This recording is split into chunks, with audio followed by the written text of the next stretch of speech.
या विधानसभा निवडणुकीमध्ये आपण विक्रमगड आणि डहाणू या ठिकाणी नवे चेहरे निवडणुकीच्या रिंगणामध्ये उतरलेले आहेत आणि त्यांच्यासमोर जुने खेळाडू जे आहेत, जे आमदार विद्यमान आमदार आहेत, तर तुम्ही कशा प्रकारे बघता की ही निवडणूक आपल्याला किती टफ असेल? विक्रमगड विधानसभा आणि डहाणू विधानसभा ह्या दोन्ही विधानसभांमध्ये भारतीय जनता पार्टीने कार्यकर्त्यांना संधी दिलेली आहे. भारतीय जनता पार्टी म्हणूनच हा वेगळा पक्ष आहे, कार्यकर्त्यांचा पक्ष आहे.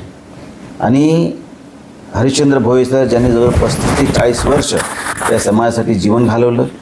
विनोदजी मेढा हे साधारणतः 20 ते 25 वर्षापासून या समाजासाठी, तळागाळातल्या लोकांसाठी काम करत आहेत. जनसामान्यांचं जीवन उंचावण्यासाठी विविध कामं त्यांनी केलेले आहेत. आणि त्याच्यामुळे कार्यकर्त्यांना संधी मिळाली पाहिजे ह्या दृष्टिकोनातून त्यांच्या कामाची दखल घेऊन आणि जो उमेदवार जिंकू शकतो ह्या दृष्टिकोनातून या दोघांना संधी मिळालेली आहे.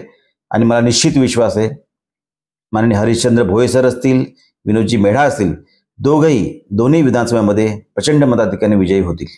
यावेळी आपले महत्त्वपूर्ण मुद्दे काय असतील जे आपण जनतेपुढे घेऊन जाणार?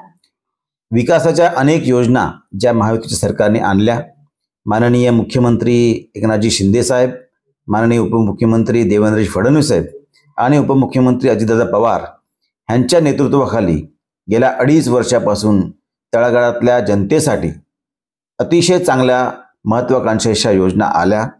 त्या प्रत्यक्षात लाभ जनसामान्यांना मिळू लागलेला आहे. आज शेतकरी सुखावलेला आहे, महिला सुखावलेल्या आहेत, बहिणी सुखावलेल्या आहेत, भाऊ सुखावलेले आहेत, पोलीस पाटील सुखावलेले आहेत, अंगणवाडी सेविका सुखावलेल्या आहेत, आशा वर्कर सुखावलेल्या आहेत. त्यामुळे प्रचंड असं चांगलं वातावरण हे निर्माण झालेलं आहे.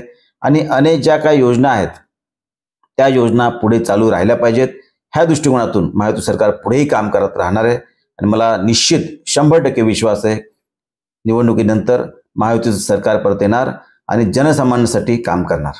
या ठिकाणी आपल्याकडे इच्छुकांची यादी मोठी होती. आपले बरेच कार्यकर्ते जुने आहेत, पदाधिकारी आहेत, तेही इच्छुक होते. तर त्यांच्या नाराजगीचा सूर जो आहे तो उठलेला आहे. त्याचा कुठेतरी फटका आपल्याला बसेल का असं आपल्याला वाटतं?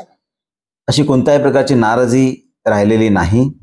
इच्छुक असणं स्वाभाविक आहे. जे तळागाळातल्या जनतेमध्ये काम करत असतात, साहजिकच निवडणूक लढवण्याची इच्छा असते, परंतु तिकीट हे एकालाच मिळतं. आणि त्यामुळे मतदारसंघामध्ये एकाला तिकीट मिळालेलं आहे. आणि बाकीचे जे आहेत इच्छुक होते ते पूर्ण ताकदीने आमच्या सोबत आहेत आणि कामाला लागले आहेत, प्रचारात हिरिरीने भाग घेत आहेत.